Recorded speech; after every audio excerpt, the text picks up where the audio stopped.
ভারতে যে ইস্যুটা হলো সিজেপির, তো এটা তো তাদের প্রাথমিক বিজয় এবং এটা কেবল শুরু। এটা এর ফেজ 1 ফেজ 2 এগুলো আছে। তো এখানে বিজেপি একটা অত্যন্ত বুদ্ধিমানের কাজ করেছে যে তারা তাদের বড় পতনটা টের পেয়ে তারা কিন্তু প্রথম কাজ যেটা করেছে, তারা ওইভাবে বল প্রয়োগ করে নাই, শেখ হাসিনা আওয়ামী লীগের মতো বল প্রয়োগ করে নাই। তো শুধু ওইভাবে বল প্রয়োগ করে নাই, কারণ ওই ভয় ছিল, তারা তো প্রচন্ড ভয় পেয়েছিল, আমরা তো দেখেছি। কারণ তারা তো দেখেছে এবং আন্দোলনটা যেহেতু পুরা এই ভারতেই ছড়িয়ে পড়ছিল, তো একটা বুদ্ধিমানের কাজ করেছে যে মেনে নিয়েছে এবং শিক্ষামন্ত্রীর পদত্যাগ করতে বাধ্য হয়েছে।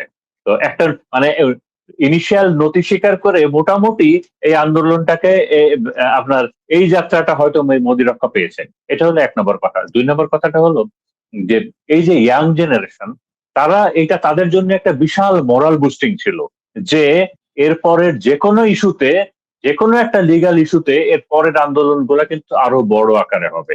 এটা হলো পয়েন্ট নাম্বার 1। পয়েন্ট নাম্বার 2 হলো এইটা দেখেন, এইবারে যারাই এই আন্দোলন করেছিল এবং সেখানে তো ভারতের, এখানে কিন্তু একটা বিষয় স্যারও হয়তো একমত হবেন যে দেখেন, আমাদের দেশের সুশীল সমাজ এবং আমাদের দেশের সাংস্কৃতিক জগৎ, আমাদের দেশের, এরা তো সব ভারতের দালাল বেশিরভাগ, বাট সরকারি দালাল, ভারতের দালাল। বাট বিদেশে, ইন্ডিয়াতে দেখেন, সেখানে কিন্তু প্রচুর সাংস্কৃতিক কর্মীরা এসে এই ছাত্রদের পাশে দাঁড়িয়েছে, যে এটা একটা, এবং সাধারণ মানুষ দাঁড়িয়েছে।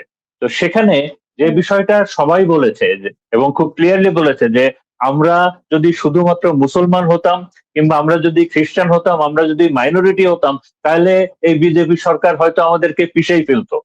কিন্তু কিন্তু আমরা হিন্দু, এ কারণেই আমাদেরকে আমাদের আন্দোলনটাকে তাদেরকে টলারেট করতে হয়েছে। তার মানেটা হলো যে এই যে মুসলিম কিংবা মাইনরিটির উপরে যে নির্যাতন বিজেপি গভর্নমেন্টটা করে, এই বিষয়টাও ওখানে বিশাল ব্যাপারে আলোচিত হয়েছে।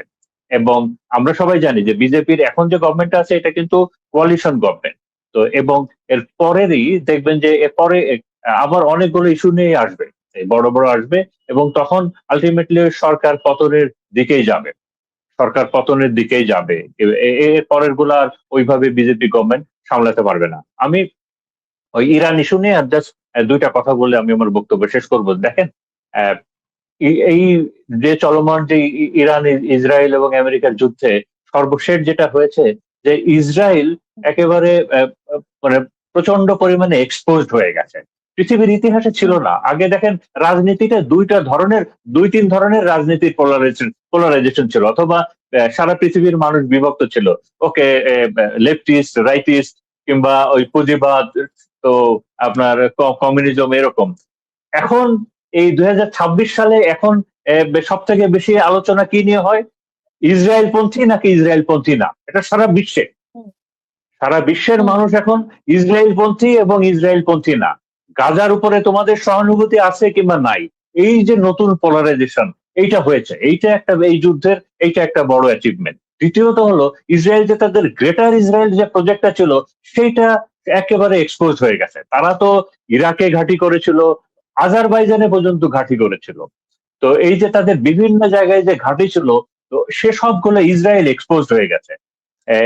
এবং সারা বিশ্বের সকল দেশের কাছে ইসরায়েল এবং মোসাদ একটা ভয়ের এবং একটা অবিশ্বাসের একটা প্রতীক হয়ে গেছে, যে ইসরায়েলের সাথে আমরা সম্পর্ক রাখবো কিনা, ইহুদিদেরকে বিশ্বাস করব কিনা। তো এই যে এইভাবে তারা এক্সপোজড হয়ে গেছে, এবং এন্টার মিডিল ইস্টটা এখন খুব দুর্বল হয়ে গেছে। এখন খুব দুর্বল হয়ে গেছে, এবং নতুন করে ইরাকের জনগোষ্ঠীও ইরানকে সাপোর্ট করবে, তারা বলেছে, ইরাকের সরকার এবং ইরানের জনগোষ্ঠী এবং কুর্দিরাও।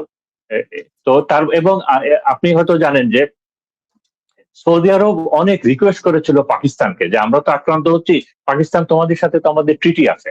তো পাকিস্তান এখানে সৌদি আরবকে খুব টেকনিক্যালি বলেছে যে আমরা এই যুদ্ধটার একটা সমাপ্তির চেষ্টা করে যাচ্ছি, আমরা ইরানের সাথে যুদ্ধে জড়াতে চাচ্ছি না। সৌদি আরবকে নিয়ে আমরা ইরানের সাথে যুদ্ধ জড়াতে চাচ্ছি না, আমরা অন্য যে কোনো ভাবে যুদ্ধটার একটা সমাপ্তি চাচ্ছি। এবং আমি যেটা দেখতে পাচ্ছি সেটা হলো যে যুদ্ধ তো প্রায় শেষের দিকে, আপনার ওই ইন্টেন্সিভ ওয়ার শেষের দিকে, বাট ওই কাগজে কলমে কবে শেষ হবে জানি না। তবে ইরান আগের থেকে অনেক বেশি শক্তিশালী এবং অনেক বেশি ডমিনেটিং হয়েছে এবং থেকে যাবে। এবং আপনি এটা এটা লিখে রাখেন, এটা হবে ওই ন্যাটোর মতো করে নতুন করে আবার ইরান, টার্কি, চায়না, রাশিয়া এবং পাকিস্তান তারাও একসাথে প্যাক্ট হবে, নতুন করে প্যাক্ট হবে এবং একটা ডিফেন্স ট্রিটি প্যাক্টের ভিতরে আসবে। কারণ কি? কারণ এদের সবারই কমন এনিমি হলো ইসরায়েল এবং আমেরিকা, বিশেষ করে ইসরায়েল। তো এটাও আমি দেখতে পাচ্ছি। তো এটা বলে আমি আমার বক্তব্য শেষ করছি। ধন্যবাদ।